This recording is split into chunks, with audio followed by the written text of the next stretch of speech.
The following is an encore presentation of Everything Everywhere Daily. Located on the island of Java in Indonesia, just about 100 kilometers from the capital of Jakarta, lies what might be one of the most important archaeological sites in the world. While it's been known to locals for centuries and to professional archaeologists for over 100 years, it's only been seriously studied in the last several decades. Some of the estimates of the age of the site, if true, would radically transform what we know about early human civilization. Learn more about Gunung Padang, perhaps the oldest and largest pyramid in the world, on this episode of Everything Everywhere Daily.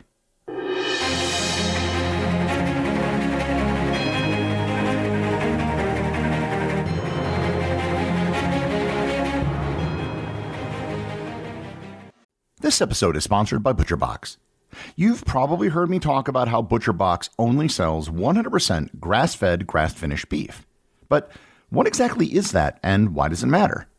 This type of beef comes from cattle that have grazed on grass for their entire lives, as opposed to being finished on a diet of grains and other feed at a feedlot. Basically, cattle eat what cattle are designed to eat.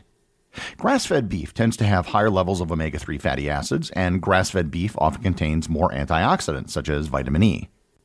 Beyond personal health benefits, choosing grass-fed, grass-finished beef can also improve soil health through natural fertilization and aeration, and can also promote greater biodiversity on grazing lands. Consuming grass-fed, grass-finished beef not only contributes to better health, but also supports more sustainable farming practices. Sign up at butcherbox.com/daily and get a special deal. New users who sign up for ButcherBox will receive 2 pounds of grass-fed ground beef in every box for the lifetime of their subscription, plus $20 off your first box when you use code DAILY at checkout. This episode is sponsored by Mint Mobile.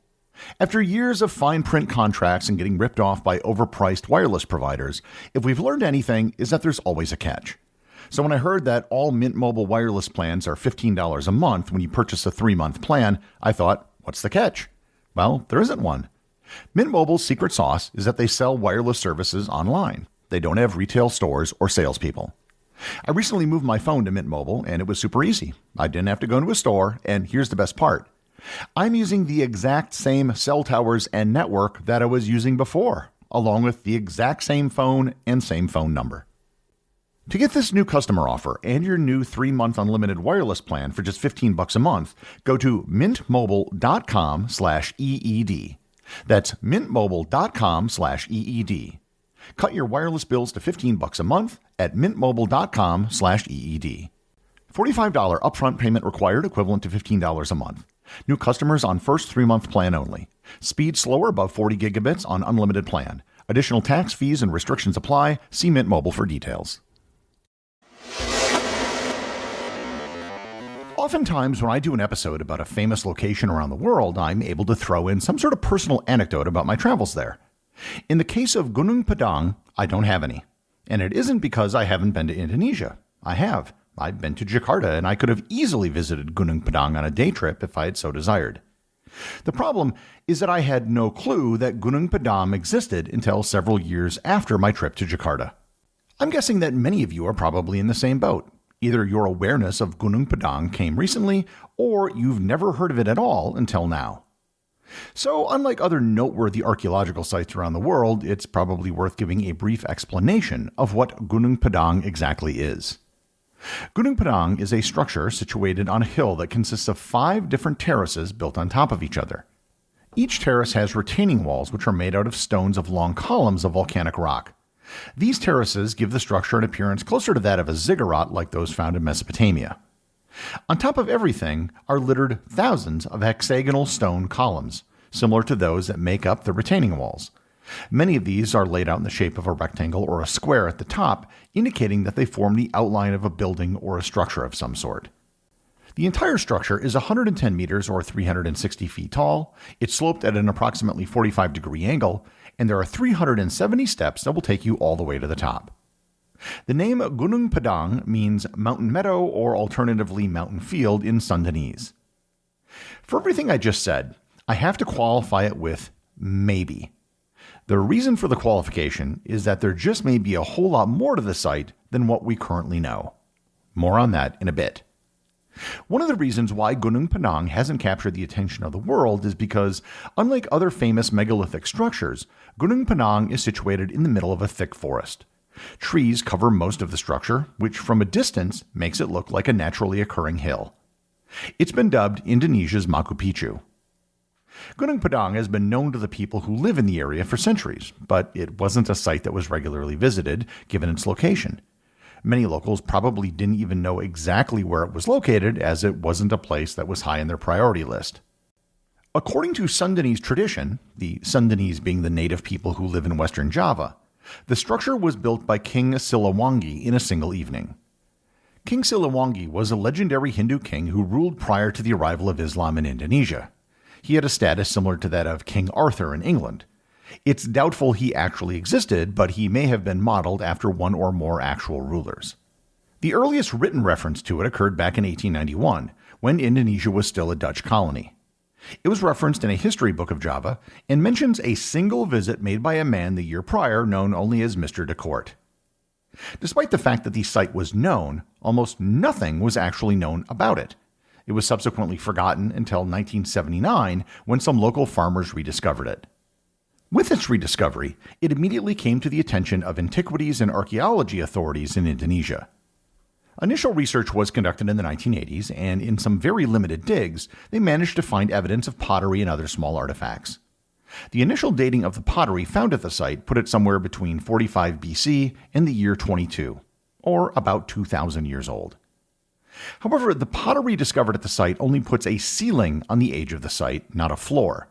Someone could have been occupying the site 2,000 years ago and left the pottery, but it doesn't mean that they built the site. Subsequent estimates have pushed the date back to about 500 to 800 BC. One of the largest and certainly most controversial studies of Gunung Padang began in 2010 by an Indonesian geologist by the name of Danny Nadawijaya. Nadawijaya and his team deployed tools which had not previously been used at Gunung Padang before, in particular ground-penetrating radar and seismic tomography.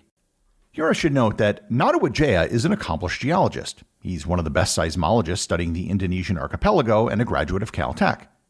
However, he is not an archaeologist. As part of his research, he conducted an excavation of the site using a backhoe. Archaeology has advanced a lot over the last century.